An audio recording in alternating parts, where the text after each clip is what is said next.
What up, y'all? My name is Soliel Lindsey. I am the owner of Soul Rise Essentials, and you are tuned in to another episode of Soul Seat Conversations, which is our mental health podcast. If you don't know who I am, I'm the owner of this beautiful brand, and what we do is we offer mental health apparel, jewelry, accessories, and merchandise for resilient humans on the grow. That includes your entire family. We just want to pick your vibes up. We want to make sure you're making it through life with community.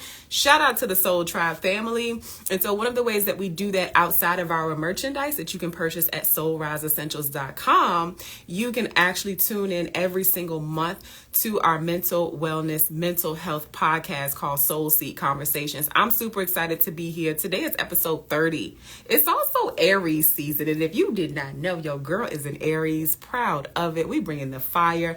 It's feeling and looking good outside, depending on where you are. But also, welcome to spring. Happy New Year, y'all. The conversation is going to be about mental health, okay? Every single time, that's what we're going to be talking about. If you have a brain, then you have mental health to manage. So you are in the right place if you're looking for a community. If you're looking for people that want to work on themselves, be a better version of themselves, contribute to the world in a positive way, be authentic in who they are, honor all of their emotions, good, bad, ugly, and indifferent, honey. We got time and space to hold space for all of those emotions because we believe in honoring all emotions over here. But we do believe in packing light. We do believe in laying it down if it's not yours. Okay, so you'll see some of our merch that says pack light. And all it is a reminder, a subtle reminder for you to pack light always in all ways. Okay, physically, spiritually, mentally, emotionally, lay it down if it ain't yours. Okay, feel the feelings, go through it, move through it, process it. But we're going to lay that thing down after a while. So that's what we're all about here.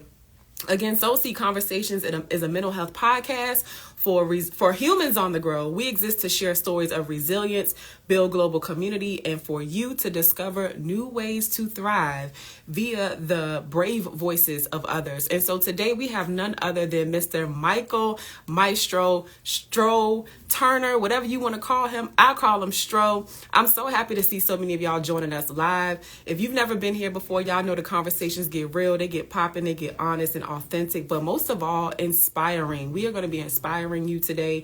Michael, I call him Stro. I'm going to just call him Stro. He's actually my mindset and success coach. So I'm excited to introduce him to you all today because I'm going to be sharing some real feelings today, okay? And this is a person that is a part of my life, part of my soul tribe that I've grown accustomed to talking to every single week as my mindset and success coach. And so he keeps me where I need to be. If you don't have a coach of multiple kinds, and if you are a coach who does not have a coach, I highly suggest you get one because we can't do this thing alone. Y'all already know that. Y'all know the concept of community and the Soul Tribe family and who we are to each other.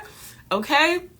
So again, my name is Soleil. I am your host and owner of Soul Rise Essentials. And I do want to do a trigger warning. I always have to do a trigger warning for all of our podcasts because, again, we get really serious. And so we get serious, like deep, but we also are a family that likes to love. We like to laugh, but we ain't shying away from real topics and conversations over here. And so sometimes there will be things that are brought up on these episodes that may be triggering for you. And so we are not mental health professionals. We're just here as humans sharing our lived experiences. And so if something is said here that, triggers you, because we all on a healing journey, right? Feel free to pause it and come back later. Okay? All right. Or you can just send it to somebody else that you think is better suited for. As a matter of fact, I want all of y'all to tag somebody in the comments below that needs to be part of a community that is positive. You want to be uplifted today? Cool. You want to learn something today? Cool. Tag them. Y'all know the vibes. Y'all know what friends you can party with, what friends you can chill with, what friends you can be serious with, have authentic conversations with. Those friends, the ones that you can have fun with and have authentic conversations with, tag them right now because I guarantee you they're going to get a couple gems today. Okay. All right. So what other announcements do I want to make? Oh, yes, we do this live on Instagram, but you can also find this episode and all other past episodes on our YouTube channel. So I just saw somebody subscribe to us on YouTube. Thank y'all so much. Find us at Soul Rise Essentials on YouTube. And if you just type in Soul Seat Conversations as well, we will pop up there. Follow us. Hey, spread these episodes so people can get what they need, okay? If you have a story to share, a resilience or a mental health story to share, We would love to hear from you. We are booked up all the way until August, September of 2024. We do this once a month. And so we would love to just go ahead and fill up our 2024 calendar. And if you want to share your story, you can email us at mystory@soulriseessentials.com. I will check it out, make sure it's a good fit, and then we can set you up to get on the calendar, y'all. Okay, I think that's enough announcements. Let me read these comments real quick, and then we're going to welcome Stro to the Soul Seat. What up, Mike Quotes? He said with some, hey, queen, do good, be good, period. I love meeting y'all. Are you in Connecticut or are you in Richmond? I know you from Connecticut and you moved to Richmond. It was such a pleasure meeting you, my friend. Thank you for being part of the Soul Tribe.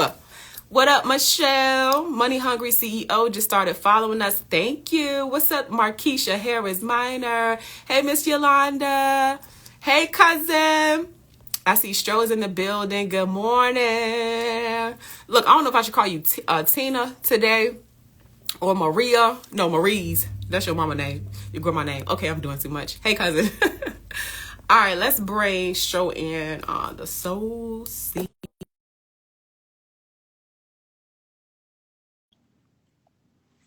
Y'all, it's a hot toddy in this cup. I'm going to tell y'all right now. You don't know what that is? You need to get to know me a little bit more, child. What's up, Stro? Miss Do Good, Be Good.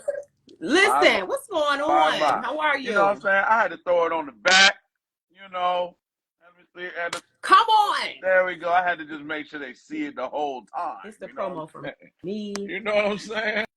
I appreciate my sister's keeper. I don't know about the rest of them jokers out there. Creative Friends Market. What up, y'all? Thank y'all for joining. This is an interactive conversation. And so if you got something positive you want to share, something uplifting, a question, put it in the comments. Let's go. So, Stro, man, this is an exciting conversation for multiple reasons. It's been a wrong road. It has. So tell the people if they're not familiar with you, because I see a lot of your followers are joining us. The folks who don't know who you are, tell them who you are and what you do. Michael Maestro Turner, in the words of Malcolm X, my sincerity is my credentials. But outside of that, I'm a musician. I am a coach. The musician turned into, after 20 years plus of that joker, in 2012, it turned into speaking. And I originally wanted to speak just to make a little money, to be honest. I mean, we all need a little extra money. When I went to the Boys and Girls Club, I was where I was going to start. It was like, oh, kid walked up to me about 7 years old. Like, you changed my life. I said, all 7 years? All 7 years. I mean, it was still an honor, though. Only 7 years. But I changed his life. So it literally was like, okay, it's time to go now. It's time to go. I'm hooked. I'm hooked. And I know you know that feeling. So, that turned, well, actually, before the speaking, I'm sorry, producing. So first musician, then actually producing. And a lot of people know me from working with T-Soul. A lot of people know me from being in the studio with Kendrick Lamar and all that stuff, right? But that organically turned into coaching, because I feel like, well, I know. If you do something long enough, you should feel like you should want to teach it to somebody that's coming behind you. And so that's what it organically turned into. That's me in a nutshell, and a man of God. Come on. A man of God. Yes. Period. A man of God and not very religious, but a man of God. Yeah, a man of God and a man of principle. I was actually thinking about some of the things I wanted to say today, and that was something I wanted to make sure that people knew. Like, you are a man of God, a man of integrity and principle, as far as I know. So we appreciate you being that. A lot of people are showing you love in the comments, and we absolutely appreciate it. I'm just excited about this conversation because I want people to get to know you in a real way. I'm looking at the comments on here too, just letting you know. Okay.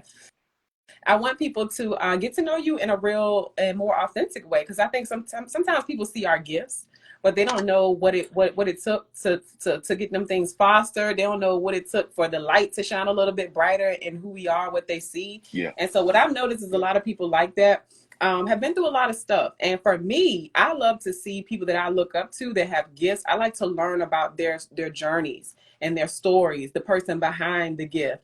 And so that's one of the reasons why this podcast exists, to kind of humanize people and to show that we are all human going through the same things. And so what better way than for us to be people that folks do look at and they figuring out, okay, what's she doing? How would she handle this? How would he handle that?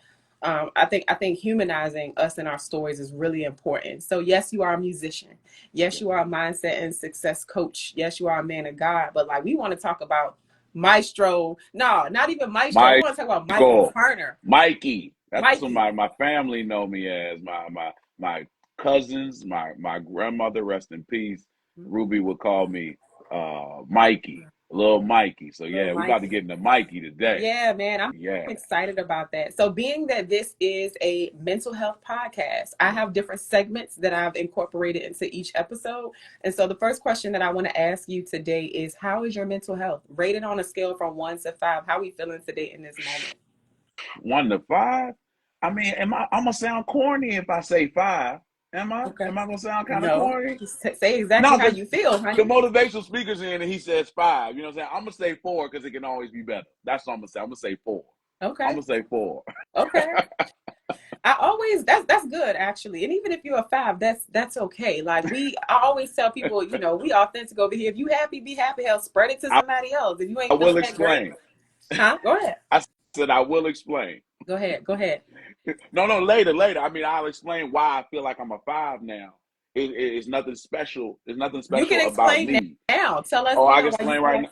Because yeah. of the darkness. Because of darkness. And it's like, how many times have we been into one situation and we was like back up against the wall? Oh my God, it's the bully of 6th grade. Oh my God, I'm driving in my first car accident. Oh my God, my grandmother just died. How many times you gonna get up against the wall and be scared? So it's not that don't have issues. It's not that I don't have anything going on. It's not that I don't have any problems. That my car don't get a flat tire. I just dropped 1,000 on getting new struts, new brakes, and all that to get an inspection sticker to happen, right? So it's just like, no, it's just the darkness I've been through. I'm literally in a place where you should have killed me a long time ago. If you was gonna get me, you should have got me in 1985 when I was born not breathing. So Mm. bro, you had me in 85. So everything after that is a plus. I'm sorry, my mom should have never told me that. She said you was born not breathing. Your dad reached through the crowd, like he reached through the doctors have circled around me, and he reached his hand through and he touched my fingers. I mean my toes actually, and he said a prayer. And when he finished saying the prayer, as soon as he said amen, he said I started crying. Mm. And Wow. nothing sweet, right? Those dark places, I literally was holding his feet as he was dying in 2021 because Wow. I felt it was symbolic. I'm like, how in the world? I even That's right. had a certain family members had to leave the room. They was about to take him off the ventilator. In 2021, I was like, ain't no way I'm gonna leave here. He held my feet.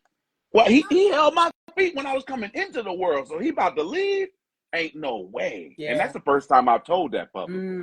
So that's the first time I told that That's publicly. You got it. a So beautiful like, story. it's I real. love I love the It's real. symbolism in that. It's real. Yeah.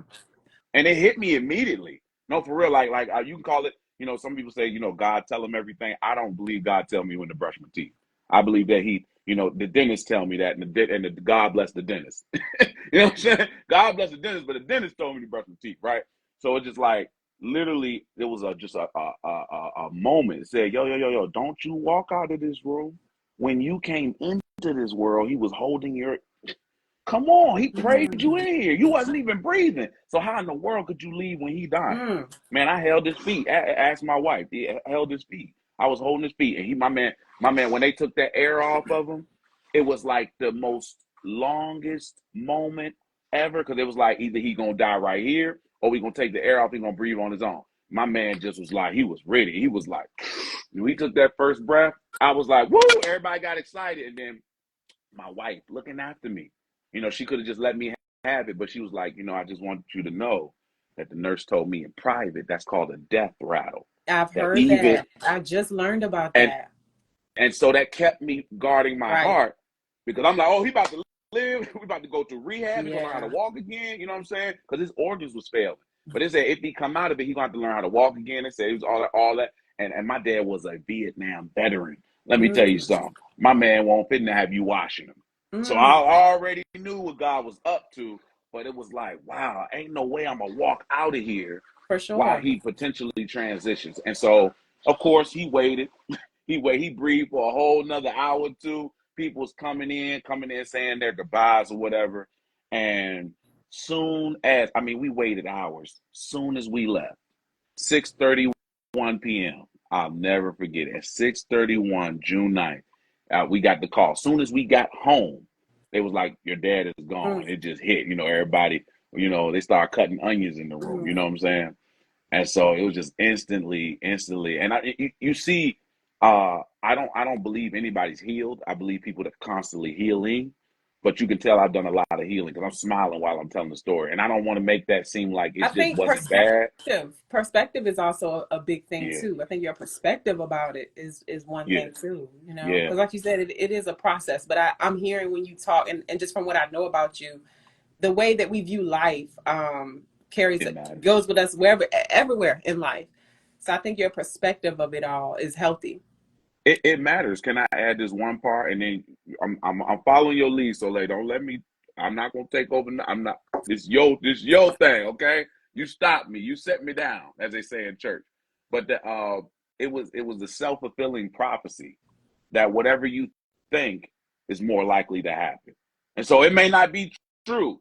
But to me, in my mind, I chose to choose the silver lining. It's interesting. I was seeing a meme, and the guy was like, he said, "Whatever you crying about, it's gonna be all right." And it was a meme. It was a funny meme. He said, "How you know it's gonna be all right? How you know?" You know what I'm saying? It was a funny meme. But then I thought about, I was like, "Yo, it's literally a It choice. always is. I choose to believe it's gonna be all right. That's it. Therefore, it is." Yeah, our mindset truly can imprison us or free us. So you make the choice. Yeah. I ask that question. I always like to share, how I'm doing and where I'm at on the scale. And I ain't even gonna hold you. I went live on my Facebook page to promote us doing this today. And I was like, y'all, I am pulling strength from the depths of my I soul was today. watching. I was watching. Man, And that's why having the I'm flu, here for such a time as right. this. As Having dark the as the world flu is, I'm here and for you. right, thank you. I had the flu. My son also had the flu, but now I'm dealing with like some throat issues. I'm like, Yeah. man, I got a whole podcast I need to do. So I was saying earlier, I got my hot toddy in here. I got my tea. We gonna rock and roll, Let's because I know that we both have purpose and we got things that we need to do, we people to yeah. inspire, stories to share. So on a scale from 1 to 5, how am I feeling? I don't know why I feel this way, but I'm like a 2 today, which is not my norm. It's But I'm not. one of those people, It's as I not. said, yeah, as I said earlier, like I honor all emotions Yeah. over here. And as you Yeah. just said, it's not Yeah. gonna last. It's gonna be okay, but that's where I'm at right now. And I'm honoring where I'm at right now and I'm sharing that. And I was excited to get on camera today to kind of flip that feeling. Because I know that being in community, Oh, it's gonna flip. sometimes you get a phone call from a certain person and they lift your whole spirits up. And that's why I think being lonely can be really bad sometimes. There's a time and place for solitude and isolation, but when you're feeling like this, being alone is not good. So I'm happy to be in community with you and with the Soul Tribe today. But Likewise. just Likewise. want Shout to out to the Soul Tribe. shout out to the Soul Tribe, y'all. So thank y'all for being here. I want to go into our next segment, which is just a mindful pause, a mindful moment. And so what I do to regulate myself, which has been very easy and effective, is just pausing and taking some breaths. And I know that sounds like, well, we breathing right now, but it's intentional, mindful breathing. And so it's just, it's a 4 count. So you breathe in for 4, you hold it for 4, and then you blow out for 4. You do that 4 times. So I always like to center myself because I need that right now. And also the folks in the comments that are watching, y'all do it with us. Stro, you're going to do it with Let's us. go. Let's You go. ready? Absolutely. I'm with it. I'm with All it. right, let's go. So close your eyes. And then we're just going to breathe in for 4. Hold it for 4. And then out for 4. One more time. Hold it. And out for 4. It's number 3. In on 4. Hold it. And then out for 4. It's the last one. Let's make it count, y'all. In. Hold. And out. That always just recenters me. It's very easy. It's accessible. It don't cost no money. We all got access to it if we are alive. So that's why I love that, because it's a lot of Love tools it. and Love modalities it. out there to get your mental health right. But sometimes people just don't have access. So if you are alive, you got access to what I just did. Anybody. So thank you for doing that with me. How do you feel? Amazing. I mean, the thing is a lot of people don't do anything long enough to know if it works. Mm. So what happens is somebody did it just now and they're like, man, that was some BS. But the real truth is that there's some things that you can't get in a certain time frame. It takes 18 years to be 18. There's nothing a 17-year-old can tell an 18-year-old about being 18 because time has prevented you from being Come 18. on. It takes 21 years to be 21. Yep. There's nothing a 21-year-old can tell me about being 38. So it's like, really, when we think about where we're going, like, whoa, okay. I have to do something long enough to even get the harvest. We always talk about seed and harvest. You got to work long enough to even get it. You know what I'm Yes. saying? We watering and looking at it like, no, if you watch it, it's never going to grow. You got to keep Yep. on moving and wait for Patience. that tree to come up. Patience is a part of the process and a part of the Absolutely. equation that a lot of people try to skip. So I appreciate you bringing that perspective into it. Let's get into little Mikey, yo. So we are in Yup. Virginia. For those of y'all who don't know, we're in Virginia. And Stro, I want you to take us back. So we all hear the mindset now. The RVA, we see it. We hear the mindset. We hear how you like to live your life and your thought process and perspective on life. Yeah, But you ain't always been that way. Like you said, absolutely. little Mikey can't tell Stroll today anything because he wasn't that person yet. So take us back to when you were young. I know that you had shared that you were diagnosed with ADHD as a Absolutely. kid. I don't know if you want to Absolutely. start prior to that or right there, but take it away. I mean, it was normal for me. It was normal for me. I extremely creative before 9 years old, before even playing and touching a piano. I would like to draw. I would sit and play with my action figures, little wrestlers and stuff, and I would just play. I'm talking about I could be in it like mom put them in the bathtub with me. I'll be in the bathtub till I look like a California raisin. You dig? I'm talking about if she didn't pull me out of there, I wasn't in there to bathe. I was in there to play. Mm-hmm, Okay. mm-hmm. And so it was just literally just the creativity. I thought that was just, that's normal. And so when I got to like kindergarten, I used to really, for lack of a better term, just piss my teachers off. They were like, man, doesn't use time man wisely was my main comment. I don't care if I got an A. I don't care if I got a B. If y'all know about that good old doesn't use time wisely, boy, that used to get me in trouble every time because they know I was talking. All right. And they would put me in timeout. And the teacher was like, Mike is more interested in timeout than class. I'm in timeout, facing the corner. Everybody else is doing their lesson, and I'm playing with cracks on the wall. I'm making up games. I mean, now as an adult, I know that is a beautiful thing. That person, you need to get that person into their niche so that they can Come go crazy. on. But in that world, especially in the '90s, they threw a label on it, and it made me feel like honestly the best thing I could be. And no disrespect, because service workers make the world go round. But it's different when somebody puts a cap on you, say the only thing you can ever be is a janitor. And they didn't say it with their mouth, but their spirit For said it. sure. Mm. Wow. Kindergarten, though, that's when you got your diagnosis?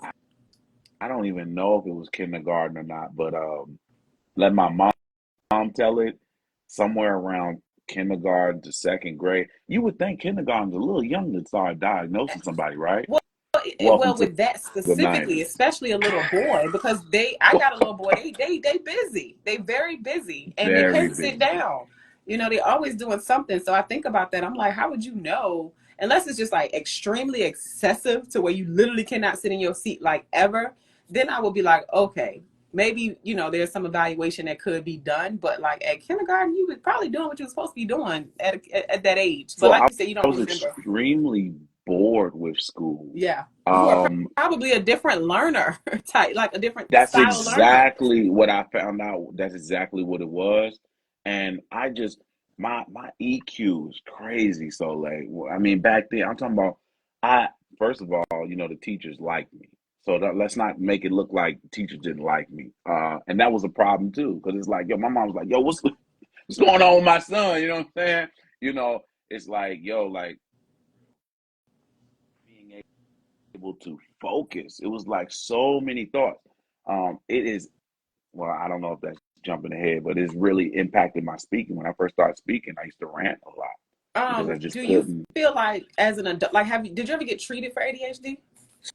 So we went to a doctor, multiple doctors. When we went to the first one, it was like, yeah, ADHD. Yeah, here's some Ritalin. You know what I'm saying? And so my mother, who was an LPN at the Mm. time, she doesn't nurse anymore, but you know, once a nurse, always a nurse. They say. Uh, she got she used to take half a pill. She would break it in half, and she would give me half of it because there were people that she knew, even friends, who were giving their children Ritalin, and they were in. This is her term. Tell her what she said. She said they were like zombies. I hear that a lot. That's the exact word that she would say. So my mother protected me with the whole medicine thing and was like half a pill. And let me tell you something, that half a pill got me through elementary school. I'm for real. So it So helped you so kind of so focus a little I'm bit. I'm not against medicine. I'm not. I think that's a lot of arrogance and ego when you have something chemically going on, Mm. or you have and you like, you know what, God gonna, I mean, this medicine might help you. This Yeah. medicine, God might have gave that idea to some human to help you, and you So missing what do it. you think when you said it helped you make it through elementary school, did it just kind of help you focus a little bit better?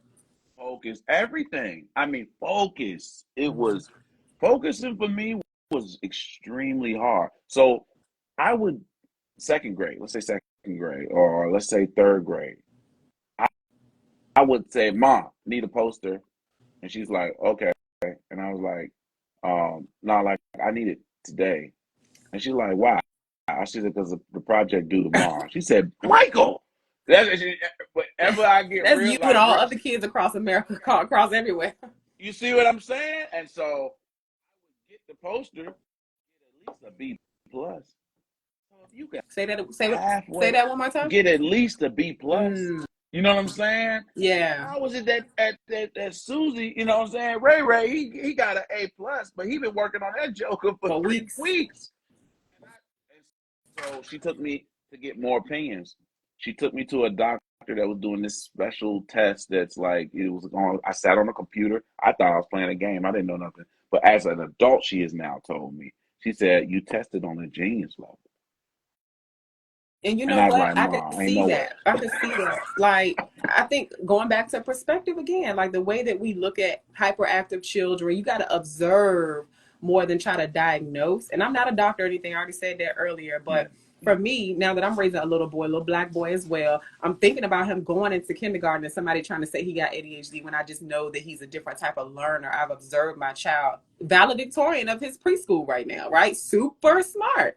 And so I'm going to pay attention and not allow people to put like any labels on him because I know his capabilities. So you have to advocate for your children, which I think that your mom did, she was saying, Absolutely. it sounds like she really advocated for you. She didn't say, well, I ain't putting him on no medication because he don't need it. When really you just said it helped you. It helped you get through school. So being observant and advocating for our children because they can't do it for themselves, right? Is super duper important. And I think paying attention to our children, what their interests are, because I'm sure if they would have gave you an instrument or I don't know, something that you could play and fidget with your fingers, you probably would have been just fine, right? And I did fidget.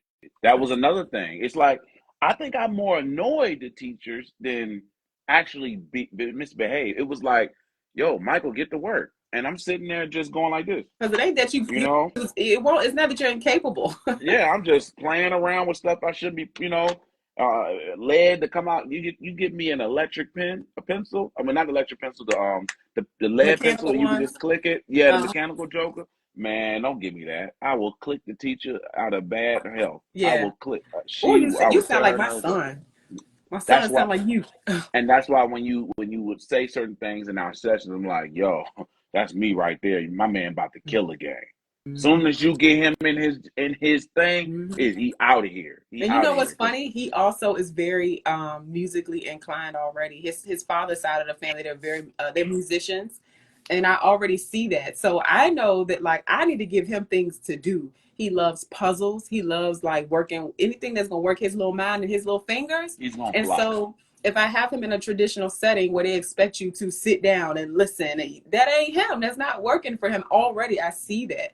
And so the reason I'm bringing that up is just to bring awareness around it, but also share your story too, because you had a positive experience with the ADHD, kind of sort. I don't want to say positive, but your mom advocated for you, teachers advocated for Yeah. you, and you made it through school, and now you are somebody that a lot of people look up to. You're using your gifts to speak, which we'll talk about a little bit later, to help people like me, to help the average person that's at a concert, not a concert, but like one of your public speaking events. Like you're using your gifts. Yeah. But if you would have allowed somebody to just say he ain't going nowhere, he don't listen, all he do is play, but it That was seems like the energy when I was yeah, younger. you Not from my fostered, parents, from everyone else. yeah. And I think That's a that's lot. a beautiful spin. And then for you to be diagnosed, what did you say, in the 90s? Yeah, this is 90s. Like let's say, That was so supposed to be I was born in crippling for you 85. I was born in 85, so we talking about in the 89, 90s. 90. Yeah. Yeah, I think now it's more acceptable. People are open to saying that this is what I It's have. trendy. Oh, my It's ADHD acting up. Sorry, say that again. Like yeah, it's funny. It's a joke. yeah, Wasn't a joke in the 1991. In the 1900s. yeah.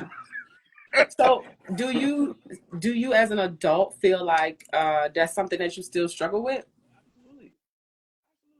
Absolutely. Absolutely, that's why a lot of people who have ADHD, when they read my bio, I be putting it in there. I leave that in there because a lot of people connect with me only because of that. They're like, you ADHD and you can do this, you can public speak, you play piano, you met Kendrick Lamar, you met John Sally. It really does something for people. So I found out, personally, the more transparent you are, the better. I think we all know that now. Everybody's over transparent on social media, but it's actually supposed to be a skill to use. Transparency is supposed to be used to connect with other people. That's all. Right. Not for shock value. Not for shock value. Right. Come on.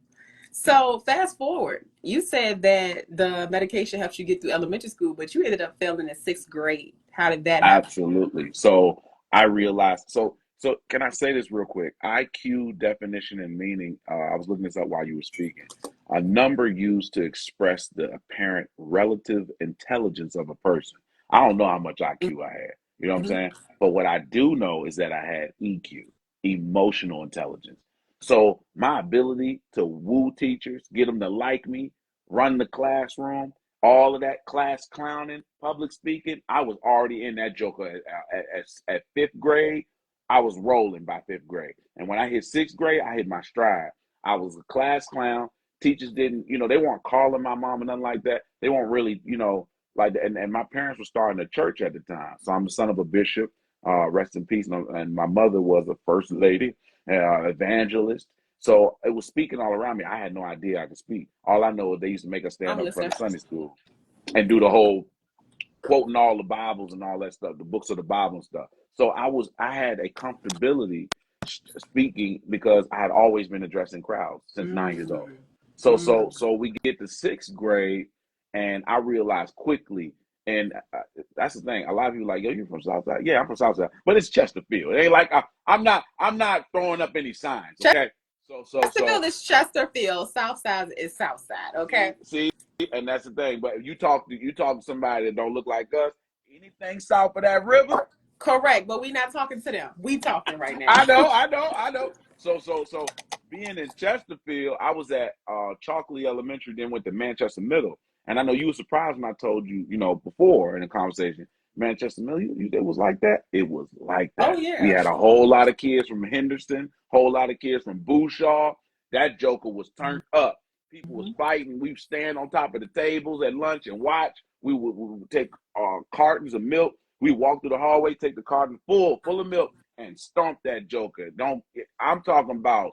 I mean, I was stuck on stupid, okay? And so the janitors didn't like me very much. So I'm talking about ripping up wads of paper, bow, and then just act like you ain't. We walking from lunch. I'm talking about. I was the bully because I realized that if I didn't steal, I would get stolen on. I picked up on it quickly. first day is like the first week of school. My man, I missed my bus stop. My mom had to come get me. I went to my friend's house. Eighth graders took his foot out and wouldn't let me get off the bus. And I was like, it'll never happen again.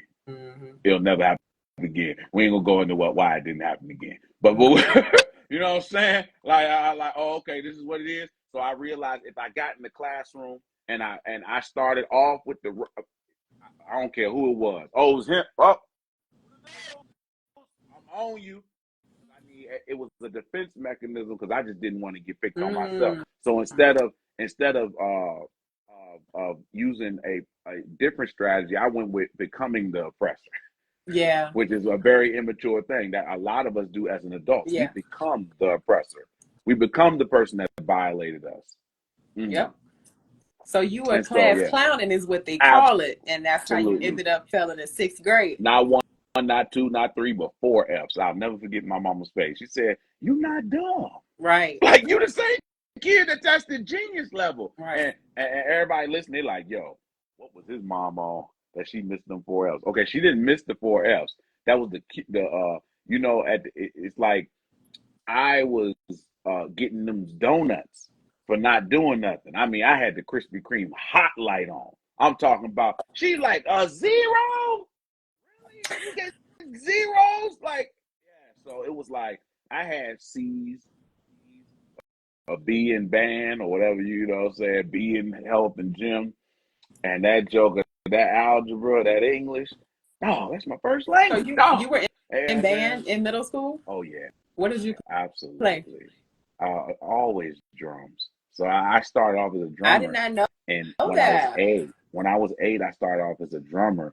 When I was 9, that's 1994. So that was when I started playing. That's why this is now my 30th year playing music. I don't count with 93. The drums, and then you found out you liked the keys. Well, so this is how it happened. My dad told me, he said, Michael, he said, if you play piano, you'll never go to bed hungry. My God, if that man wasn't right, love you, Dad. When I tell you, there was a time, fast forward, of course, you know, when me and him, we had that dad-son thing where you try your dad and he ready to knock your head completely off. And I was like, I grabbed my stuff in my Honda 95 and I slept in that joint for months. I was just about to say that. So you were living in your car at one point, but that came as a result of you and your dad kind of bumping heads. Yeah. Ooh, and it's all stubborn. Good. It's no beef. It's no beef. No, so this you want to know, it can be stubborn, I guess so. But let me tell you what I really think it is. So in my head, I'm you. You really gonna ask me, do I want to leave? I'll show you.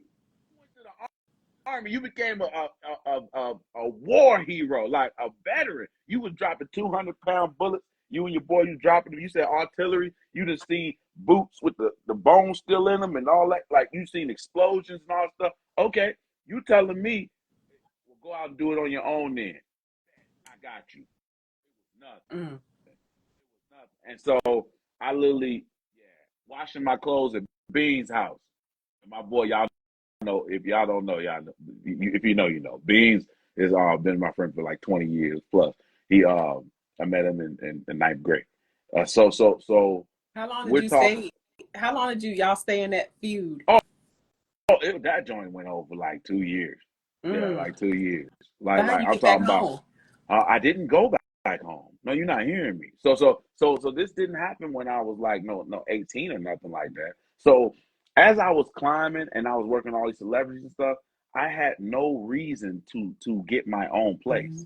I had money. I was making money in the church. I was doing my thing. I never had a reason to move out. Me and Angie was dating off and on. You know what I'm saying? Everybody like, y'all been together since high school. Well, yeah, we have, but it was puppy. It's puppy. You when you live with a joker, that's when you really, you know what I'm saying? We did that for about 5 years. So anyway, me and Angie, you know what I'm saying, dating and everything. And so she didn't know at the time. And I'm talking about cold January, cold February. Man. I got the spot and everything. And I would go over there, turn my car off, and I would turn it on every couple hours just to get warm. And I'm talking about That joke was like, man, it was like, yo, if you get through this, you say you want to be a speaker. You say you want to be a speaker. All right, no more leaning on parents no more. I apologize. I'm not the story America wants to hear. They want to hear about the kid that had no parents, that was raised by wolves, and that I'm not that story. I had my dad and my mother, and still challenges. Yeah. And I just want And people to know and it's not sweet on and other side. and y'all people of the cloth, you know, of the church. You know what I'm saying? And so they're like, "Where's your mom during this?" I, my mom was crying. My mom was crying. I won't. I mean, she knew it was like we spoke twice while those couple months. But I'm trying to tell you, like she was because my dad, that alpha guy. Whatever you think you see right here, my dad was 3 times more alpha than that. So I'm not familiar with like the different titles and ranks in the church. What is a bishop exactly? Is that like a Bishop, pastor?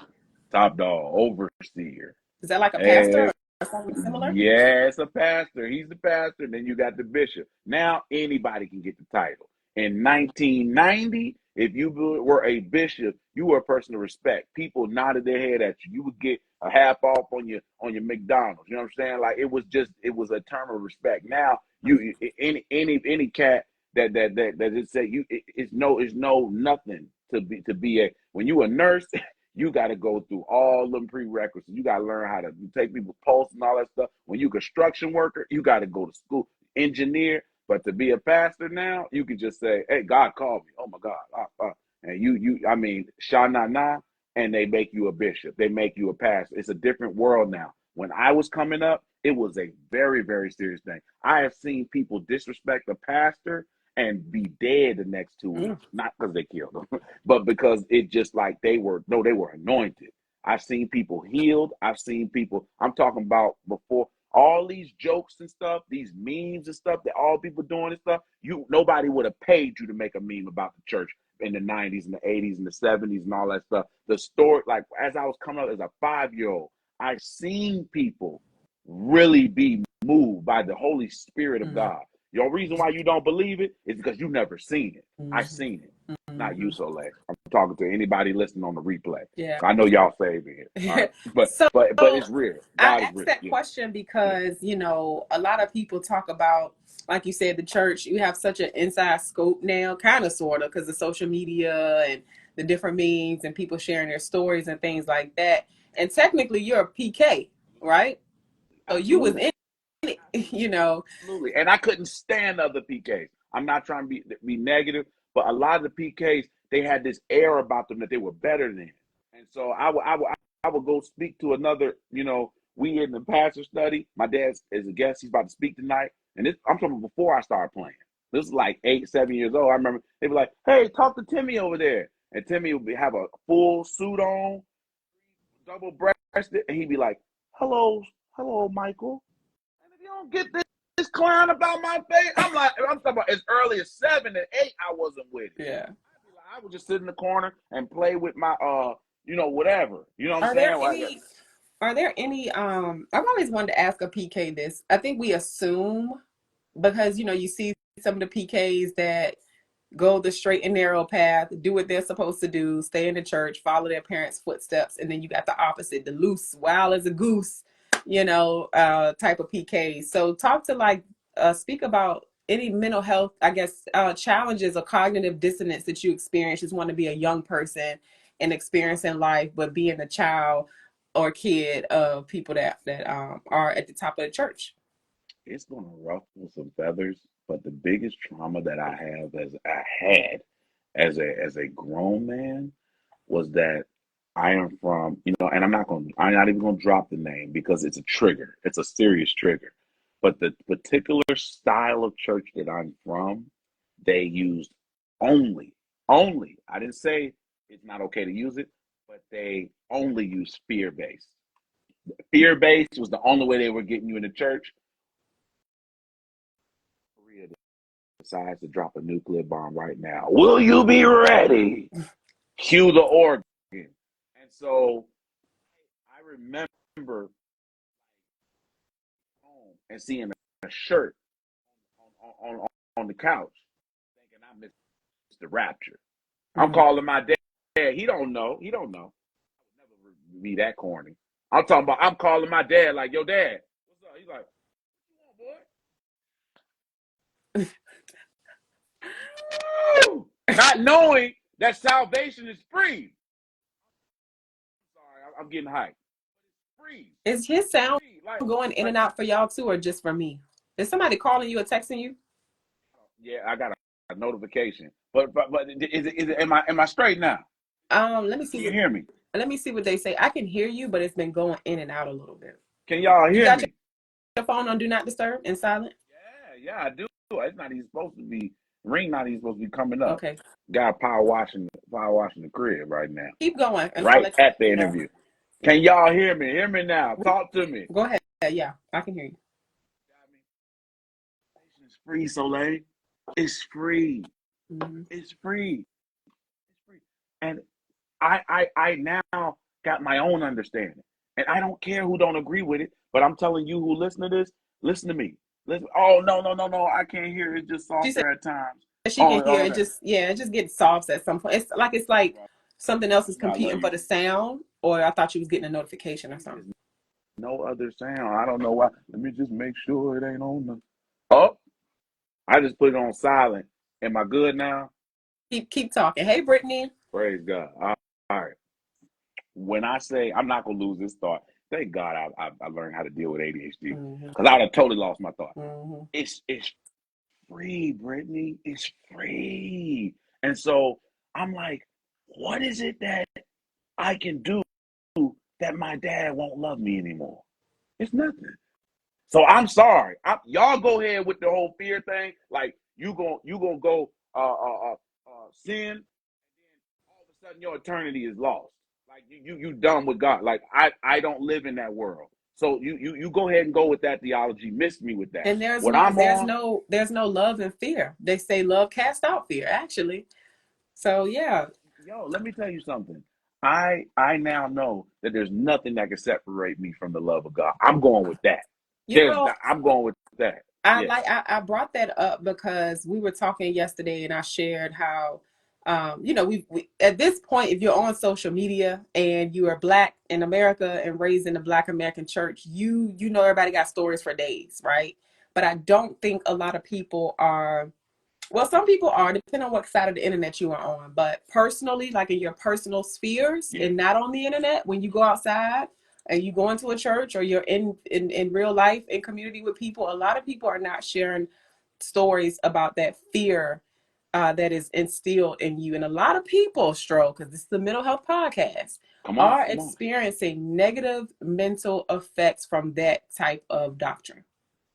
And absolutely, we need to talk about it because it is affecting how people live, how people love, how people deal with their mental health, if they deal with their mental health.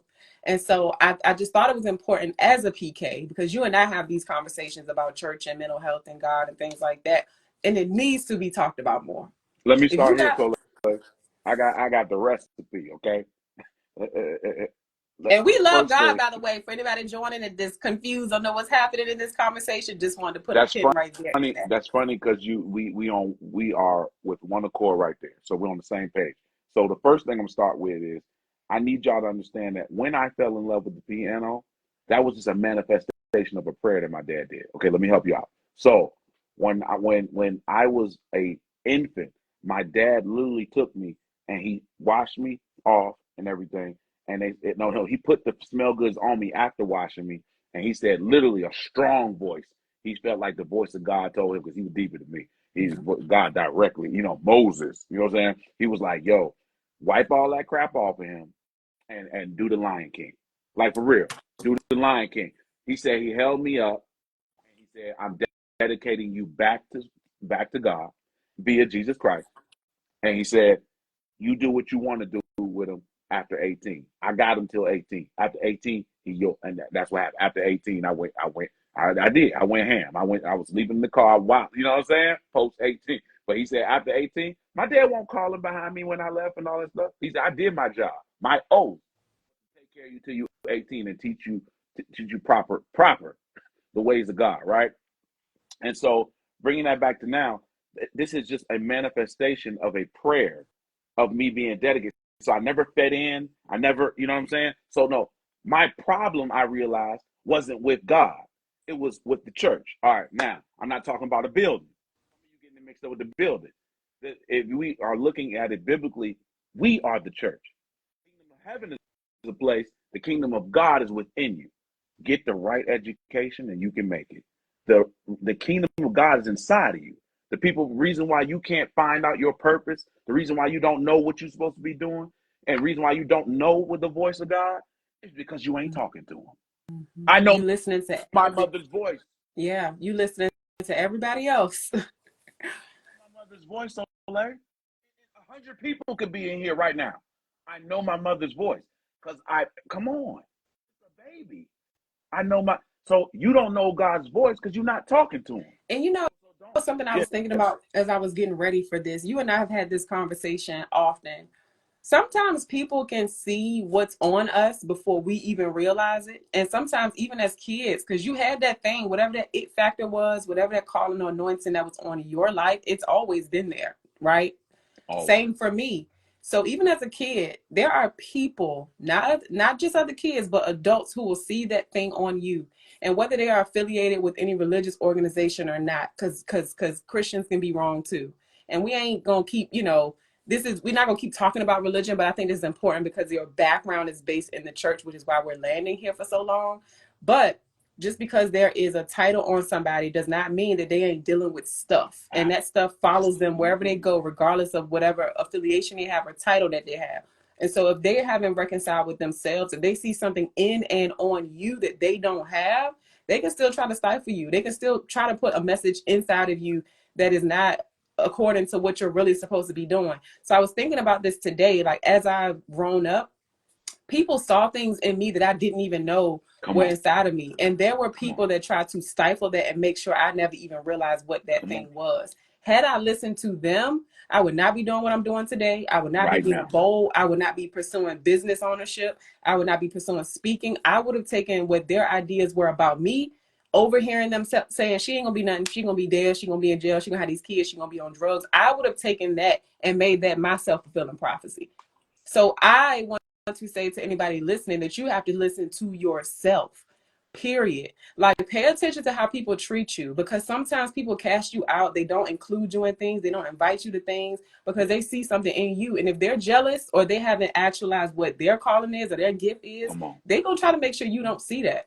So sometimes they're gonna make you try to feel small because that's how they feel. They feel small. I wanted to just throw that out there because thank God that you found whatever your identity was on your own. Yeah. I am extremely grateful, Soliel. I'm extremely grateful. When I think about if Michael Jordan had decided to play, to be an accountant after high school, could you imagine the people every time he bumped his head on the top of the door, every time he reached for the stapler, and he, what? Your hands are huge. You don't play any sports. You're so tall. Why don't you play some basketball? Wait, could you imagine? Listen to me. Success leaves clues. That's one of my favorite quotes. It's so simple, but it's so true. So true. And if you don't know what you're supposed to be doing, you're just not paying attention. Yep. You have to remove. They say separation before elevation. You're literally going to have to separate from people that are running with you right now. Because let me tell you something. This is fact. It's old saying. If you hang around 4 broke people, you're going to be the 5th one. Mm-hmm. It just is what it is. My man Simon in the Bible was literally like, he was going, he said, I'm going fishing. And all the other disciples was like, oh, we going too. They caught nothing that night. And if you're in a bad place mentally and you hanging around people that's woe is me, that ain't doing the work, and their perception of the world is just negative and dark and bleak, you're going to be just like that too.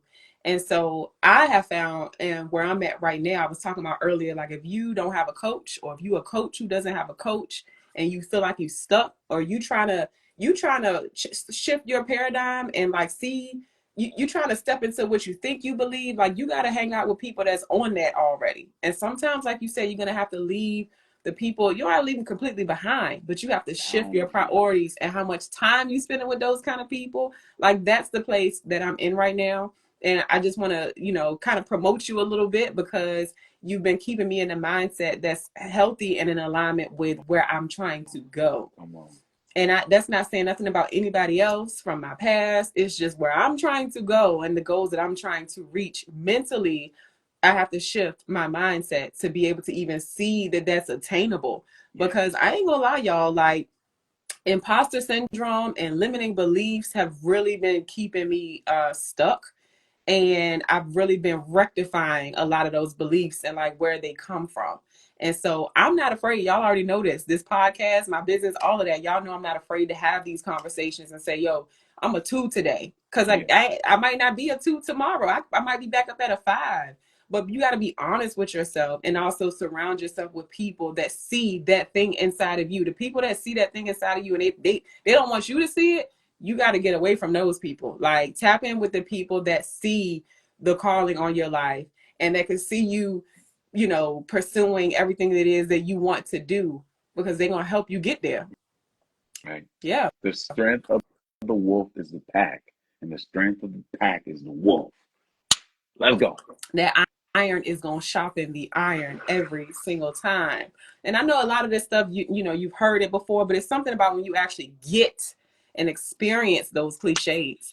Like, that success leaves clues thing. Once I started, it's so real. Once I started my business, I kept hearing people that are where I want to be say that.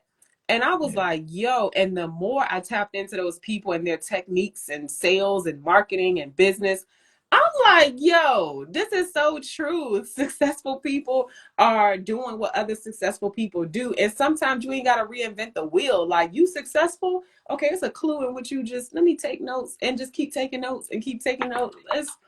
But you got to get it. It's cliche, but you got to get it on your own. On your own. Yeah. And many people don't know how to be on their own. They're a test of an educated person. Not talking about degrees, an educated person, a person who's not ignorant. Can I entertain myself? Can I entertain others? And can I entertain a new idea? Hello, baby boomers. Can I entertain a new idea? That is a test of an educated person, not a programmed person, not a person that's leaning on their own understanding, but someone who's educated and they have a certain grip. They understand that I need to first listen to this idea before I say no to it. I need to first hear this person out and check them out before I understand if I need to bring them in my inner circle or keep them away. You know what I'm saying? Can I entertain myself? Can I go out to lunch by myself and not feel an embarrassing underlying embarrassing feeling because I'm sitting at the table by myself? And let me tell you something. My wife, just yesterday, she went out to, she had to go to her cycling class after work. I took her to work, went straight to, I don't know, some burger spot. They had one of the games on, and I was sitting there by myself, and it's just not even a thought. But I realized that's not everybody's story. Yeah. Being alone is tough for a lot of people. It's tough. Yeah. I want to go back to some of the things that you've experienced. Because when you were talking about the story with your dad, that's actually really traumatic. The way that you lost him in that full circle moment that you had. But I like the spin that you put on it. You lost your dad and your grandmother, what'd you say, 12 days between each other during COVID? 12 days. My dad, so let me paint that. My man was dealing with PTSD. He did therapy for about 2 days and then stopped. So him and my mother got a divorce in 2016. Wow. So here we are removed from it. We're in 2021. He wasn't picking up his phone or anything. Nobody could get to him. I had to do a wellness check. He said he was all right. Couple days later, literally the next week, grandma died. And the only thing I knew is my aunt told me that he was really upset that he could not help her to the car. That's how alpha my dad was. That's how, man, he was. She said his spirit died. And her feeling, his spirit was already dead. He could not help his 93-year-old mother into the car, and she helped her in the car. and it was something going. You know what I'm saying? So Mhm. by this time, he had cut everybody off but her Mhm. and grandma because of the PTSD. So the PTSD makes you like paranoid. It makes you feel like everybody's out to get you. So by this time, and it's crazy because family members will think they know something and they don't know nothing. You know what I'm saying? And it's crazy because me and my dad was going out to eat every week. And when January came in 2021, it was like it was weird. It was weird. So with that cutoff and not being able to, what I'm saying, nobody know what's going on. My man got to the point where he just was. We were kind of used to him ignoring us. We send him a text. He say, "Doing good, peace, bye." That get under your skin. You know what I'm saying? So, mind you, grandma just died. I'm in Roanoke to see her for the last time. Me and my wife were there. We were engaged at the time. No, we hadn't got engaged yet. So we were there, and then we went to go see her. And I spoke to her. She didn't know my name, didn't know who I was, calling me other men in the family, right? Then we leave, we go grab something to eat, go to the hotel. The next day, we're about to come get her, so come see her again because we're about to leave out. And I think it was a Thursday, and she says, we we got some breakfast, and while we getting breakfast, my cousin texts me, say, "Your grandma gone." So we go straight there, and and the whole time, I couldn't really process my grandmother dying because everybody was trying to reach my dad. Mhm. Everybody knows she gone, but your dad, he won't pick up. So the last resort was I had to call my mom and tell her go over there. We don't. He's this is not cool. So she banging on the door. When and he can't. He comes to the door and she said he didn't even know how to get the code to his phone. She calls the hospital. Now we're leaving Roanoke. That's a 2.5 hour drive to Richmond. No wonder how he doing. He gets to the hospital. We get to the hospital. They say he has cirrhosis of the liver. His kidneys are failing. I'm like, what? Where all this come from? The blind side, Soliel? I'm talking about the blind side. I'm talking about my man. Basically, they saying, my man got a couple of days left. So the whole time we got to decide who gonna tell him his mama dead. Mm. We all know how he felt about her. My grandmother got it out the mud, doing hospital work and cleaning after people. She was born in 1927. So the love he got for his mother, Yeah. crazy. So my aunt told him, and he was like, no, not mama, no, my mama gone. And then his mind started already going. He was telling us that George Bush was the president. He was telling us that he was calling me the wrong names and stuff. You know what I'm saying? And so before he died, I actually had the experience of having that my empathy for people now who dealing with parents with dementia and stuff. Shout out to Jason Baxter. I know he was telling me how he was dealing with his mother before she passed. With dementia, bro. It's yeah. Get there. Yeah, pray. Yeah, get a coach because let me tell you something. There are some things that we got to flat out deal with. My dad looking me in the eye and not knowing who I was one of the, I will never forget those days. You Mhm. know what I'm saying? And so I was shaving his head because he had the bald head like me. I was shaving his head, Hey, and Amira. so what up? And so it's just, it was, there was somebody who I spoke to, or either it was a meme or something. There was something on Instagram that said, one of the biggest honors is returning the favor to your For sure. parents for what they That's did for you when you that's were why an I say it infant. was such a beautiful moment, It was. yeah, that full circle moment that you had with But you him. hear all the ugliness. It was a lot of ugliness. It was some stuff I had to overcome because I could have went in there spiteful. And I could have missed out on the greatest moment of my Right. life. The greatest moment outside of me getting married Yeah. is the time where I got to return the favor to my dad for, wow. I mean, we talking about I get to shave his hair. I get to make sure he's straight, get the nurses, you know what I'm saying? I walked into the bathroom, and I'm talking about we were beefing. Mm-hmm. I'm like, you egged me. You know, I want to talk about how you egged my phone calls, how you know what I'm saying? Yeah. You being a jerk. And what You if know what that I'm was the saying? what if that was the focus? That y'all would have spent so much time talking about something that really didn't even matter because he was gone 12 days after his mama passed. And that's how I know there is a Holy Ghost. I know there is a God because ain't no way you'd have got Mikey to do that. Mm-hmm. Mikey would have did that. So it's crazy because, you know, people on the outside looking in, you know, you could get one of my family members on here or just a cousin, something, they'll be like, nah, you know, they'll tell you something different because they weren't in the room. But it's crazy that me and my dad, we actually got that closure. We got that. That's He what I said, was gonna man, say. You I'm got proud of you. closure.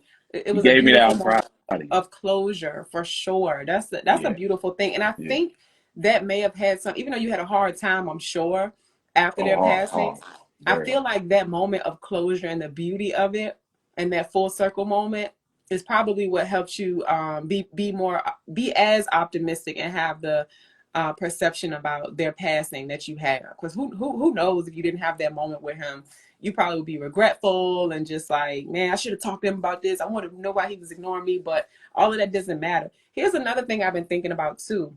My sister and I were having this conversation about, when bad things happen in life.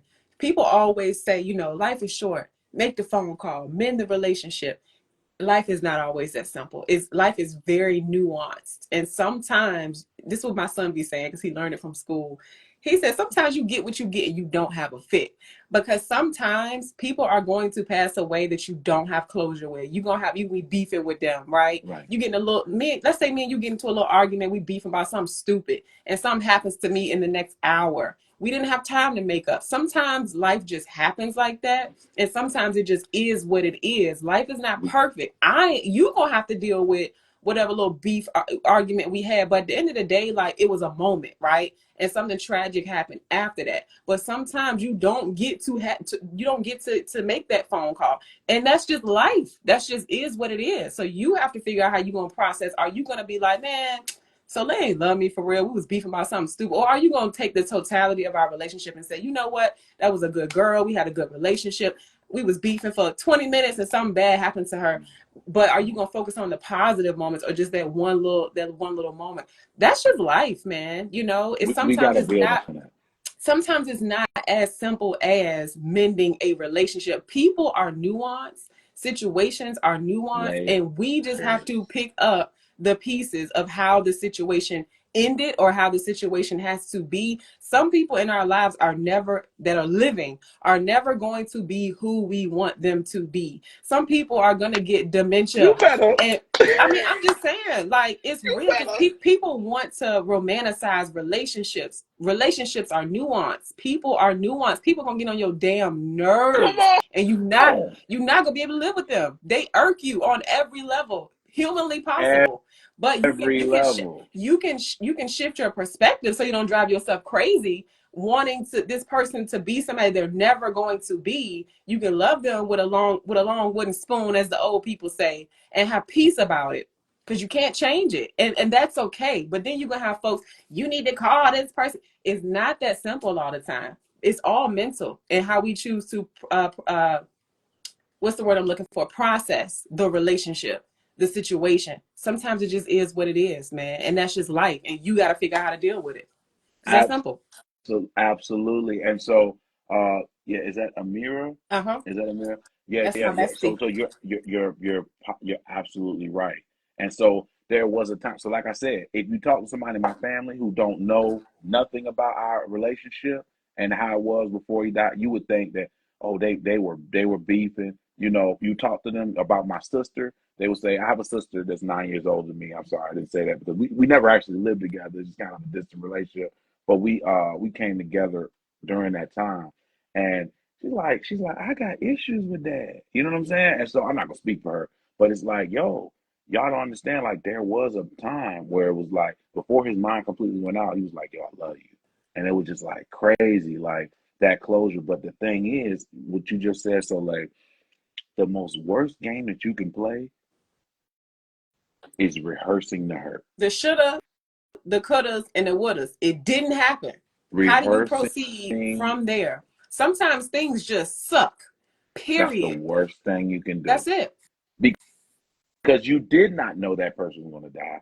You did not know, you know what I'm saying? And there was some toxicity. There was some baby boomer stuff going on with me and my dad. You know what I'm saying? And so there had to be distance, had to be.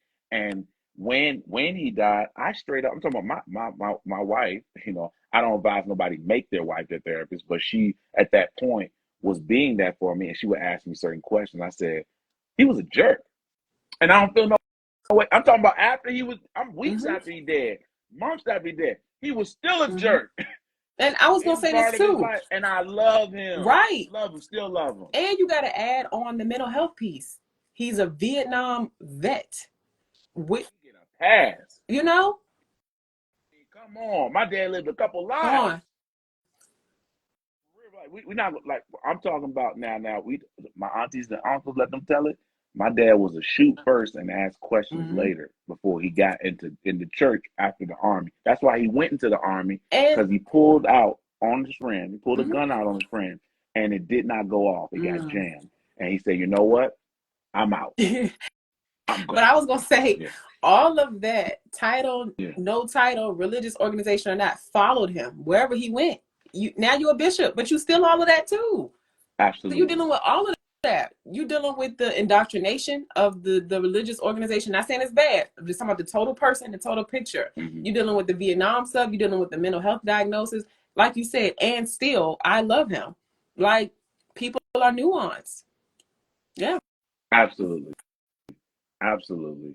And free yourself. Let me tell you something. The first thing I told someone who just lost their grandmother this week in the church, I got to play a funeral on Saturday. And I said, don't you be numb. Don't do the numb thing. I'm not about to give you no corny motivational saying, oh, God wanted her with him. And I don't want to hear that. When my dad died, I don't want to hear God wanted him with him more than he needed him on earth and all these corny sayings. This is what I need you to do. I need you to feel. If you feel angry, feel it. If you feel sad, feel it. If you feel whatever, feel it. Just don't let that grow wings. Don't let that grow into a tree. Feel it and let it exist. But we don't. We're thinking the thoughts. The thoughts aren't thinking us. Come on. So stay in control. Hey, that's good, man. That really speaks to and you know, sometimes when you're not there, when other people understand things and their paradigm is different than what you're experiencing, sometimes it can be a little annoying flat out because you just not there yet. And you just want to be where you at, as negative and as dark as it is. And I totally understand that. But I do think exposure is so very important. So if you ain't got access to people in your life that have this type of mindset, turn on the podcast. That's when you can use the internet for good. Okay. You really have to work on shifting your mental state. If you are here and you know this feels terrible, but you want to be over here in the light and you ain't got access to those people, maybe you live in a small town. I don't know. Turn on the internet and use it for good, because there's some amazing people out there that have been through things, that have been through tragedy, and they decided to step in the light, because we've all been in the darkness. Stro talked about it before. It's just, what are you going to choose to make of your life and the situation? Period. Because you didn't been through some things, right? But you've lived to see it. You got a different perspective on it. And now you're using your gifts through music, through speaking. You haven't gone through all of that, haven't been diagnosed with ADHD, haven't failed in the 6th grade, living in your car, beefing with your parents, losing your father, losing your grandmother, you know, grandmother first, 12 days later, your dad. Like, that's a lot. But that's me. Thanks. Yeah, that's you. That's you, you know? And eventually you become a warrior though. You got to fight. You got to fight in life. Now. Who next? Who next? What's next? We are taking names, man. So I just like these honest and real and candid conversations, because life is not always sweet, right? But perspective and mindset is everything. And like Stro said, with your mental health, don't play with it. God is good. He also gifted people to be able to help us with tough things in life. And sometimes they got letters behind their name. Sometimes it's going to be a girl you met that turned into your wife. Sometimes it's going to be your best friend. Sometimes you got to get the medication, right? So I love that perspective. It's okay for things to feel like absolute shit. but it doesn't have to stay that way. So I just wanted to share your story today because a lot of people know the gift. You know, they've heard you speak, they've seen you play, and the man is anointed. Hey, Them fingers, that ADHD brain is serving him well on the hey, let me keys. tell you, on the keys, it's like, yes, give me all the ADHD. And the organ, like I was looking at somebody play the organ. I'm like, how the hell? It's 3 rows of like it's white and black and 1, 2, 3 rows. How you know? And I watched you play the other day. I had a question too, because I know that you said you play like you still play in church. You're still a man of God, Absolutely. and I know you play I'm the at like a minister of lot of. music for Trinity in Halifax, and on Halifax Street in Petersburg. Yeah. Okay, that's where you playing at. I Yep. was gonna Yep. say, so yeah, y'all go check him out. But I was gonna say, pastors and people of the cloth deal with death a lot, you know. And so, what's your perspective, like having played at so many different funerals and church services where people are really emotional? What's your perspective on like you said, you gave that girl advice because she just lost a grandparent. Mm-hmm. What things can you say to people that are going through like tough times? Because I feel like as a pastor and as somebody that plays in the church and whatever other titles and duties in the church, you see death a lot. So what words of wisdom do you have for people just experiencing that? The strength of the wolf is the pack. The strength My mama said I of sound the like a pack man. Why are you is on the here wolf. saying I sound? My mama is crazy. See Oh, how that's your your family mom. gonna beat up? I was hoping it wasn't said to me. I'm like, I hope I sound like a man. That's my mama. She talk. I guarantee you, she's What talking up, about me. mama? My mama said, "Spit that gum out, Mom." Oh my God, keep going, Stro. Yes, mama. Yes, mama. Oh, no, for real, for real, for real. It's simple. It's more. One of the biggest things, Soleil, 10 push-ups is always going to be 10 push-ups. Do you agree? The Yeah. number 10 is the number 10, right? And the activity of a push-up is doing this, right? On the floor. And that's 10 push-ups, right? No matter if I'm upset while doing the push-up, no matter if I'm happy while doing the push-up, doesn't matter if I'm anxious while doing the push-up, the activity is still the activity. So when I say the strength of the wolf is the pack, the strength of the pack is the wolf, I'm saying who you running with. Number two, no matter how I'm feeling, push-up is still a push-up. Broccoli's still good for me. No. I have somebody that I coach, and I knew how to coach them because a friend of mine told me. He said, "Yo, I was depressed for months," and he said, "What I would do is every time that the thing would drop down on me, I come home, I put a towel at the door, let no light in. I blacked out the shades. I had blackout curtains, and so all I heard him saying was how he set up a sanctuary for more depression." And so I said, okay, okay. So what we gonna do is understand that if you're going through a tough time, it don't even got to be that deep. Stop fortifying it. Stop rehearsing the hurt. You're rehearsing it. You get every day at 7 p.m. It's time to rehearse. Let's think about what Daddy said to me that was evil, or that hurt my feelings. Let's talk about that time when my wife said something that look. The cost of going backwards is way more expensive than the cost of going forward for me. So I don't have time. So when you got something really going on, number one, who you running with and what activities are you doing? If you don't know that, you need to hook up with this sister. You need to hook up with me. You need to hook up with your pastor. If you don't have one, you need to hook up with you definitely need to hook up with your pastor. And if your pastor ain't hitting the mark, then you need to holler at me. Because what we have to do is we have to now strategize. It's all about strategy. Michael Jordan could not get a championship. Facts without Phil Jackson. Without the triangle strategy, he could not get. Ooh, come on, mama. He could not do it. He could not do it. I think Phil Jackson was moved off the team during Kobe's tenure, and then he said, "No, we got to get him back. I can't get a ring without him." So it's not even understand. Take out the word. I tell people this. Take out the word coach. I see that's a trigger for some people, and they think of, well, that Tony Robbins stuff didn't work. That Eric Thomas stuff didn't work. No. You didn't work it. So it's not about it. It's not about the C word, the title. It's that there's a person that people can call, which happens to be me, and when Soleil calls me and she says, Mike, I want to be an astronaut, I'm gonna say, okay, so where we start? Now, if she tells that to her husband or her best friend, she might say, girl, you crazy. My response isn't girl, you crazy. My response is, how we gonna do it? Where we start? And Now next week, you better be talking about some algebra. right. I know that if you in NASA, you got to be good at math. So okay, so you see what I'm saying? It's a difference between a coach and a wife. Your wife ain't your coach. Your wife is not your cheerleader. Your husband's not your cheerleader. Your coach is your coach.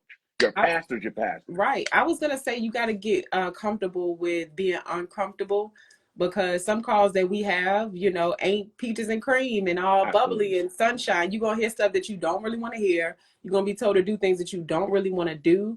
But that's the sauce. Like, your comfort zone is what you've been doing. It's what got you right where you at right now. And so sometimes you gotta shake it up. So I highly recommend going to Strove for coaching. And he from the church, and so his style gets very bishop like at times. Charismatic. Very Very charismatic. very charismatic. But the mindset is the thing that I love and benefit from the most. So I think, And every Saturday at 8 a.m. is a free coaching. That is my ministry side. So no, I'm not a pastor. No, I'm not a minister. God is using me in a different way. I'm like a green beret. I go where the pastors don't go. So what I'm telling you is that at 8 a.m. on Saturday morning, painfully, we're up on Zoom. All you gotta do is go on my somewhere on my timeline. You'll see the Patreon, whatever. You know what I'm saying? Patreon.com/Maestro Turner, or you can text 81010 to Stro Speak. You text to 81010 and you put in the text part at Stro Speaks. That will give you access. We send out a reminder that sends out the Zoom link, and that is free, because there's no way, as a man of God, somebody will come to me and say, hey, Maestro, I can't afford coaching, because there is a cost. You will invest in yourself. That's the only way it works. But if you say, Maestro, I just can't afford it right now, there's no way I could turn you away as a man of God. I can't. So I have to say, I set that in place for people who are on the fence. And I don't think that coaching stuff works. See me at 8 a.m. I love it. We'll see. Well, that's how y'all can find out more about his services. And I have one last question. So earlier I asked you what you do, and then now I want to ask that same question. So what do you do to maintain your mental health and to find joy? This morning, I'm up. I'm in that closet right there. This is a little room where I do all my social media content. I do my lessons. I do development. I send it to my Patreon. All the people that I'm coaching, they can consume content and stay on that frequency, right? And I'm up by 6 to 8, by 5 something, and I'm normally praying in that corner. And I'm literally coming to him like the kid that failed the 6th grade. I'm coming to him like the kid that flipped over in the car. We didn't even get to talk about flipping over the car and almost dying in the car accident. The kid who lost his grandmother and his dad within 12 days. I don't come to him like Stro with 30 years of experience, who plays, who knows that gravity exists, who knows the odds. And God ain't concerned with my odds, and he ain't concerned with gravity. He meant for me to fly. And so I go in there and I talk to him. I say, hallowed be thy name, forgive me of my debts and debtors. And then I shut up and I listen. And he gives me messages. He gives me things that I'm supposed to talk to. Like I said, you don't hear God, it's because you're not talking to him. He talked to me every single morning. And so when I start my morning off, instead of getting to my coffee, instead of getting to my job, instead of getting to things that he created, I'm going to talk to the creator first. It's not religious. I think it's disrespectful. So when I wake up now, I wake up and I talk to God first. I talk to Daddy. And so everything else from that time, when I set that tone, and to the point now, so I told you, since January, I made a pact. I made a covenant. I'm not checking my notifications on Instagram. I'm not checking my stocks, my crypto. I'm not checking anything with my phone until the only thing I do is check is the time. What time is it? Yeah, it's time to get rolling. The only thing I'm doing is talking to the Father first. Then we can get to everything else. Because my God, so it scares me, the stuff I'm seeing. I went viral and got over 300,000 video views on a video. My plan never changed. It was supernatural. That algorithm said, "Oh, come on in." That's God. I got people wanting to work with me. I got people bringing me 6-figure, 7-figure opportunities right now, and I'm like, "Where is it?" Oh, this God. Okay, yeah, you're not that deep, Stro. And I'm telling you, is watching, you not that deep. Yeah. You don't need to be any more talented. You don't need to be any more doper. You just need to start showing some respect for who created you, and he's going to move on people's heart. All these haters in Richmond, Virginia that don't want to help you, he'll move on their heart to help you, and they don't even know why they helping you. Yeah. I love it. Well, thank you for being a guest in the Soul Seat at Soul Seat Conversations, and I'm hoping that people gain something from this and feel inspired by your story. Y'all can catch him on Instagram at Maestro Turner. And I think that's everything. Cause I got a call coming up. I didn't realize it's about to be 1:30, but I appreciate you, Stro, for just being who you are, didn't we? And doing what you do and sharing your story, man. I love y'all, man. The dream is free, but the hustle is sold separately. Yes. Go get it. Thank you so much. Have an amazing day, my friend. I'll be talking to you soon. Already. Peace. Thank you. So, y'all, that was episode 30 of Soul Seat Conversations with Maestro Turner. I told you he was going to be inspired. He got the gift of gab, child, the gift of inspiration. If you get a chance to be blessed to hear him play or hear him speak, I highly recommend doing so. He is a great addition to my life and my team. So again, thank you, Stro. I hope y'all will get to tune in to next month's episode. You can follow us on Instagram at Soul Rise Essentials. You can follow the podcast and Soul Rise Essentials on YouTube as well to see this episode and more. If you made it to the end and you are watching the replay, hashtag replay down below. And or you can leave us some orange and yellow hearts to show your love for the Soul Tribe family. Stay well, be well, and remember to shine your light. You can shop at soulriseessentials.com. We make mental health apparel for resilient humans on the go, including your entire family. So that means the little kiddos as well. If you have a story that you would like to share, you can email us at mystory@soulriseessentials.com. I will see y'all next month. Peace.